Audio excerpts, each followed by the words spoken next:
میرے اللہ نے حکم ارشاد فرمایا انہو، لوگوں یاد رکھنا کہ بے شک یہ جو قرآن ہے جو عظمتوں اور شانوں والا ہے،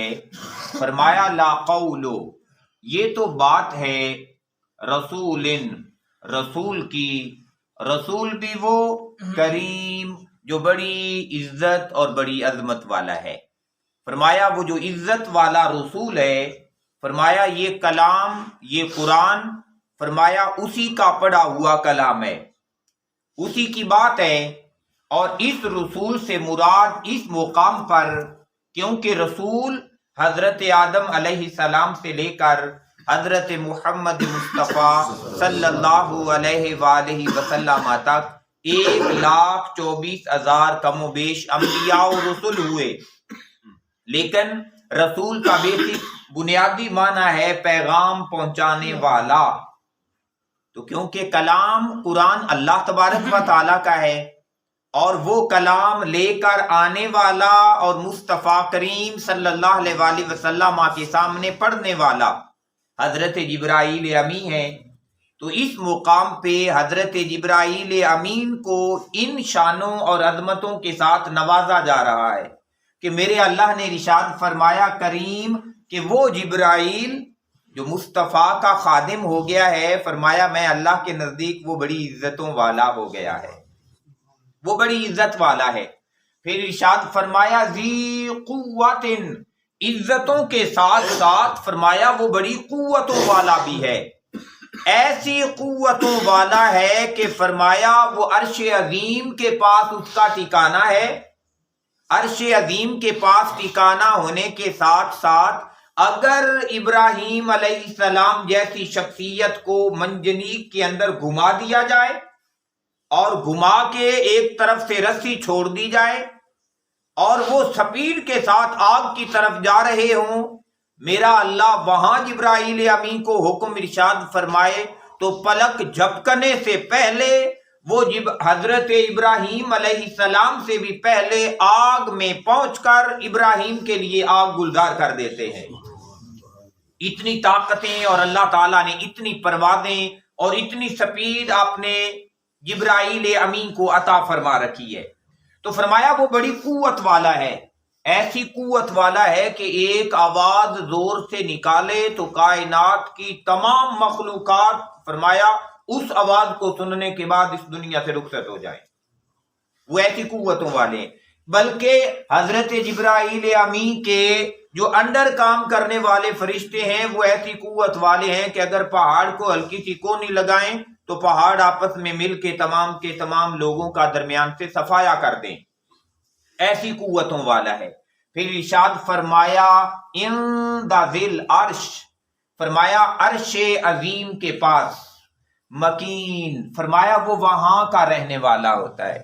وہ وہاں کا رہنے والا ہے۔ بعض دفعہ ہم کہہ رہے ہوتے ہیں یار یہ بندہ تو فلاں سوسائٹی میں رہتا ہے، یار یہ بندہ تو فلاں علاقے میں رہتا ہے، تو گویا یہ علاقے، یہ سوسائٹیاں اور یہ کالونیاں بھی بعض دفعہ بندے کی عزت میں اضافہ کر دیتی ہیں کہ یہ کسی عام کالونی میں نہیں، یہ خاص کالونی میں رہتا ہے۔ تو اللہ تعالیٰ نے ارشاد فرمایا جبرائیل کا ٹھکانہ کہیں عام جگہ پہ ٹھکانہ نہیں ہے، عرش عظیم کے پاس ان کا ٹھکانہ ہے، وہ وہاں رہنے والا ہے۔ پھر ارشاد فرمایا مطاع، فرمایا اس کی فرما برداری کی جاتی ہے، اس کی پیروی کی جاتی ہے، سما، وہاں اس مقام پر کہ وہاں پھر جتنی نورانی مخلوقات ہیں، جتنے فرشتے ہیں، فرمایا اللہ کے حکم سے وہ جبرائیل کی باتوں کو مانتے ہیں، ان کی فرما برداری کرتے ہیں۔ امین، اور جبرائیل کی پوزیشن یہ ہے، فرمایا وہ بڑا امانت دار ہے، وہ بڑا امانت دار ہے، اور اس کا امانت دار ہونا لازم بھی ہے کیونکہ اس نے قرآن جو لے کے آنا ہے مصطفیٰ کریم صلی اللہ علیہ وآلہ وسلم کے پاس۔ پھر ارشاد فرمایا ان باتوں کو ذکر کرنے کے بعد میرے اللہ نے وما صاحبکم، اور لوگوں یہ بات بھی یاد رکھنا، وما اور نہیں ہے، صاحبکم، یہ اپنی نسبت اور صحبت کے شرف سے تمہیں صحابی بنانے والا، وہ محبوب کریم جن کی صحبت کی وجہ سے، جن کی نسبت کی وجہ سے بندہ پھر بندہ نہیں رہتا، صحابی بن جاتا ہے۔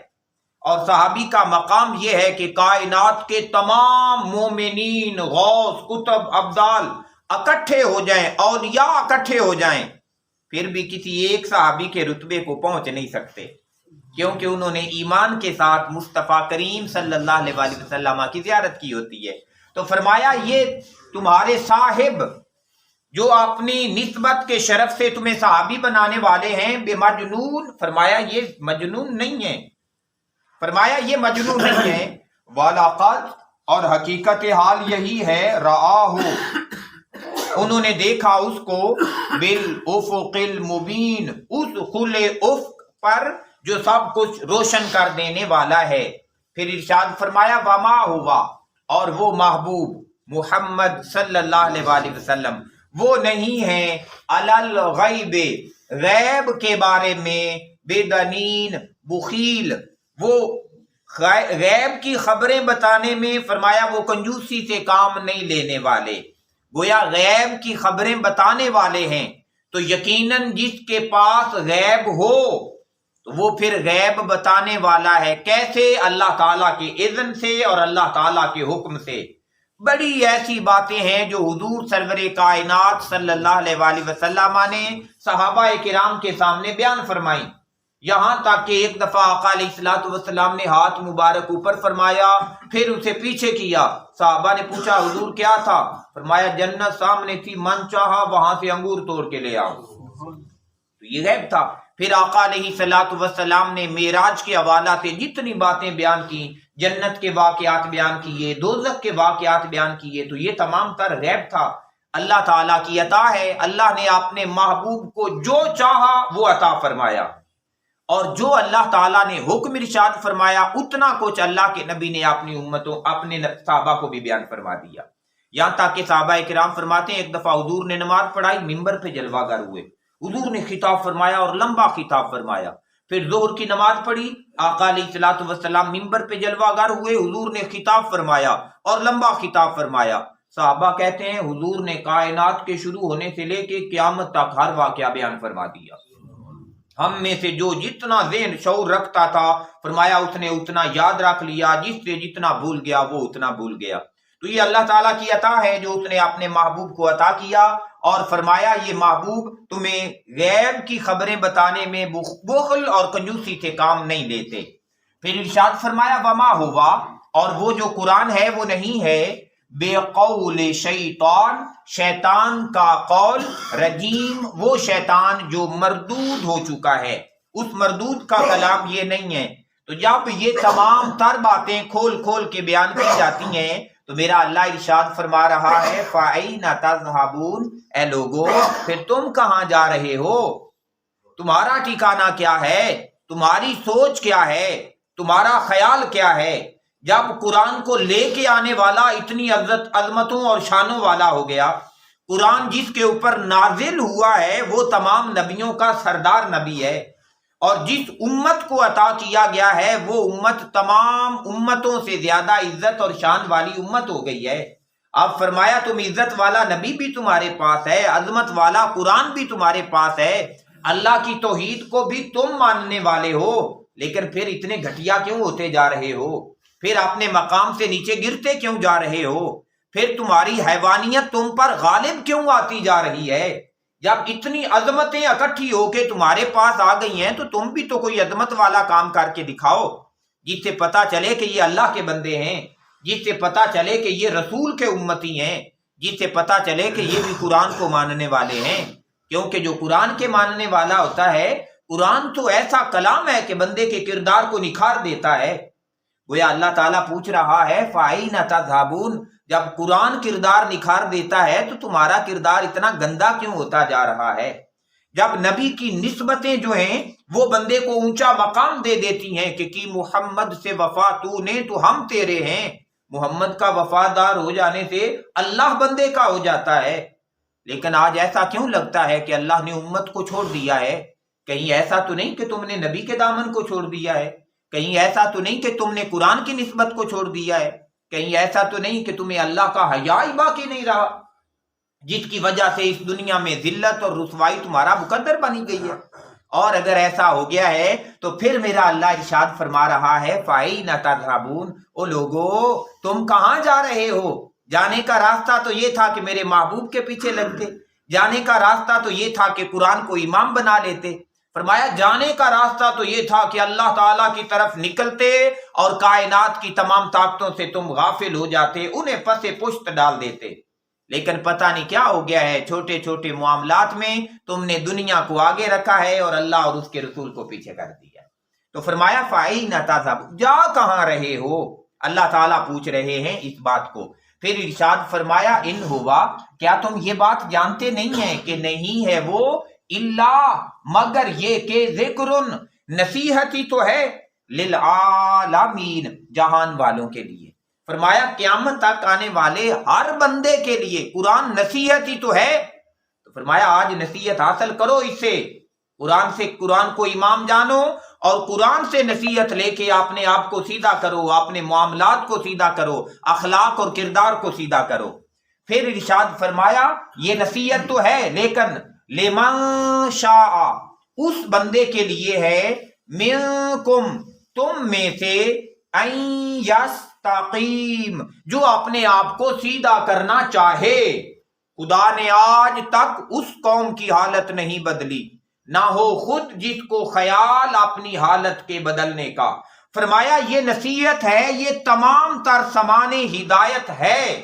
لیکن اس کے لیے ہے جو خود اپنے آپ کو سیدھا کرنا چاہتا ہے۔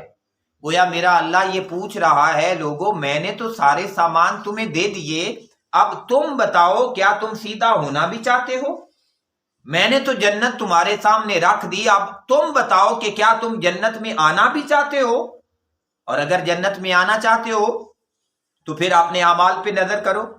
اگر جہنم سے بچنا چاہتے ہو تو پھر بھی اعمال پہ نظر کرو، کیا اعمال ایسے ہیں کہ جہنم سے بچا لیں؟ کیا اعمال ایسے ہیں کہ جنت میں لے کے چلے جائیں؟ فرمایا یہ سامان میں نے اس بندے کے لیے رکھ دیا ہے جو اپنے آپ کو سیدھا کرنا چاہے۔ پھر ارشاد فرمایا میرے اللہ نے وما تشاءون، تم کیا چاہو گے؟ تم کیا چاہو گے؟ اللہ، مگر یہ کہ ان یشاء اللہ، چاہت تو وہی ہے جو اللہ کی چاہت ہے،